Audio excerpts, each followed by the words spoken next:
This is the Wedding Experience Podcast with me, Shay Dooley.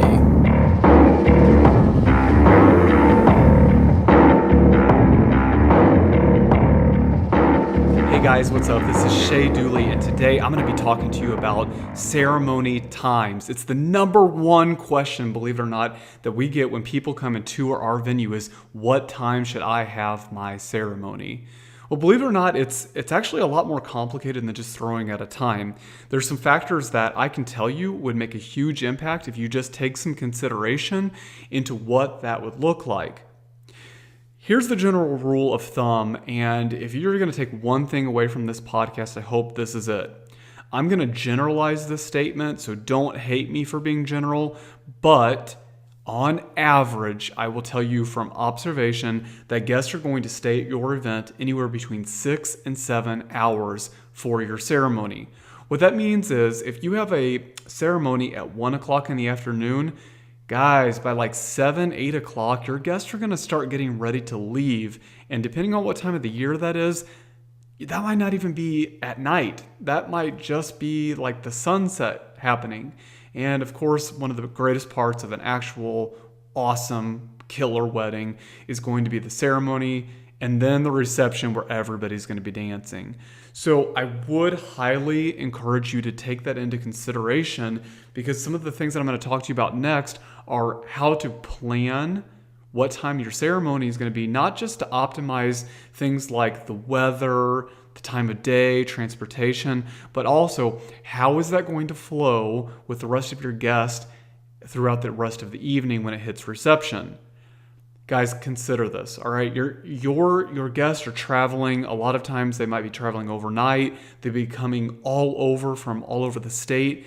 So it's really important to take that into consideration when you plan for your ceremony. And that's why the very first thing I always tell people is you're looking at a 6 to 7 hour window.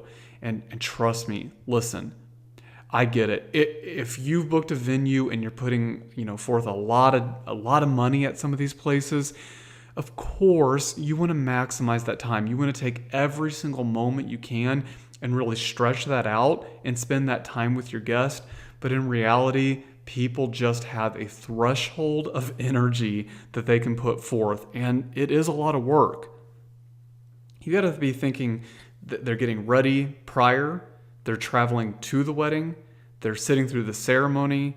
After the ceremony, they have the entire reception, and now we're asking them to get up and dance. So here's a general rule of thumb. If you're going to have a ceremony at like any time before 3, if you're doing like 1 or 2, even honestly like in that 3 to 4 period time frame, you can pretty much count on a earlier end to the wedding, and some people are completely fine with that. The nice thing about having that earlier wedding, though, is obviously it kind of respects some people's time, because there are people like grandparents that might want to leave the wedding early and get back to their time, that you have earlier bedtimes for some. So those would be general reasons why during the day would be great. In addition to that, the nice thing about having the bright daytime wedding is, of course, you might have better weather, for instance. It might be either cooler or warmer depending on the climate that you're at.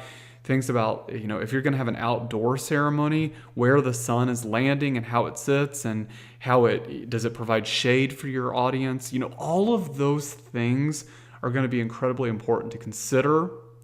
But there's also alternative ways to really think about what time you want to have your ceremony. For me personally, and again, this is just something for you to think about, having a ceremony later on in the day, there is nothing wrong with that. In fact, I often question why that doesn't happen more often. Most weddings do happen during the day. I mean, absolutely.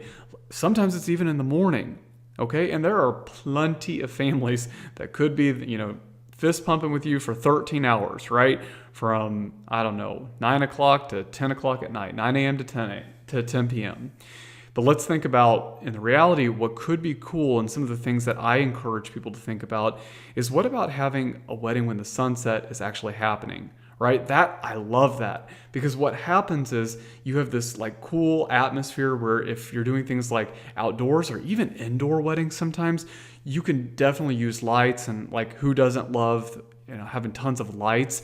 You can have lights from trees or down the aisle. If you've got we've got a vineyard, we put the lights on the vineyard. Like there's so many cool things that you can do when the actual day the sun is setting, and it's more original, it's kind of unique, and it gives that feel and that excitement of more intimate ceremony between you and your guest.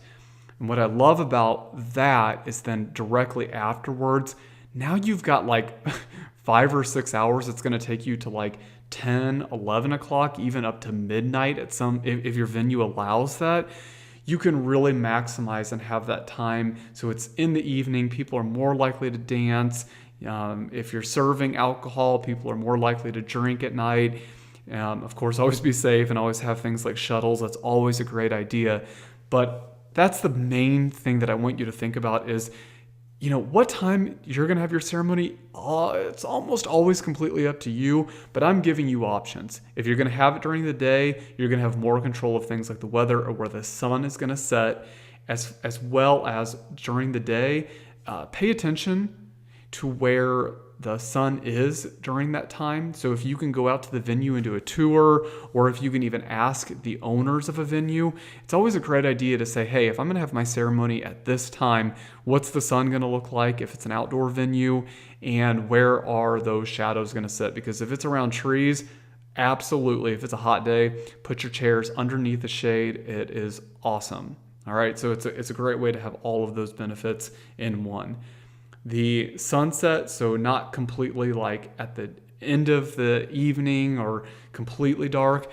That's nice if you want to have a more unique style of ceremony, as well as having your guests stay later into the evening. Because like I said, that 6 to 7 hour time frame, I see that time and time again. Finally, this is something that I definitely want you to consider. I talked about during the day. I talked about the sunset weddings. Absolutely do not throw out completely unconventional ways of having your ceremony. Guys, there is absolutely nothing out there that says that if you want your guests to arrive and let's say have some cocktails right when they arrive, and then you want to have some appetizers and you want to interact with your guests, I think, honestly, from my perspective, one of the greatest ways, and I'm encouraging so many people to do this, is at some point after it's like this really relaxed environment for the first hour or two, have your DJ make a special announcement and just say, hey, at this time, we're going to break away for the ceremony. And your guests can go out into the area where you're getting married, whether that's, again, if it's indoors or outdoors, it doesn't matter, but they can either stand, they can sit. You can just make it so much more informal. And the thing about that is I know that people they really strive to have that traditional part of the wedding as well. But my perspective is that tradition often can be very repetitive. And with repetition, people stop paying attention to what's actually happening. And I think it's actually counterintuitive of what people are saying about tradition. Again, the argument is that tradition helps everyone focus on the couple during the ceremony. I don't know about that.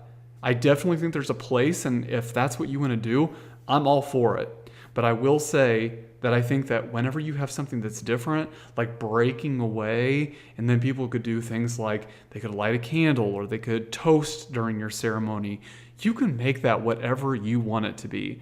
And I'm going to talk to you on later podcasts about making your ceremony something that's truly unique and special. But a great place to start would be what time you have your ceremony. So if you want to do it after a few hours or even after you've had some appetizers, after dinner, guys, you have complete control over that.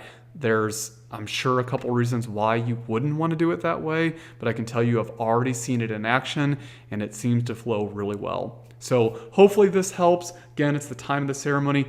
Follow me on Facebook and Instagram. Make sure that you like and share this podcast with all of your friends and family. It definitely helps when it comes to planning weddings. It's one of this unknown things out there. There's a million planning tools, but I want to give you the real feedback from the owner of a venue, give you that behind the scenes insight. With that being said, have an awesome day and feel free to email me at info@harpors.com. That's info@harpors.com for any questions that you have. Thanks, guys. Bye.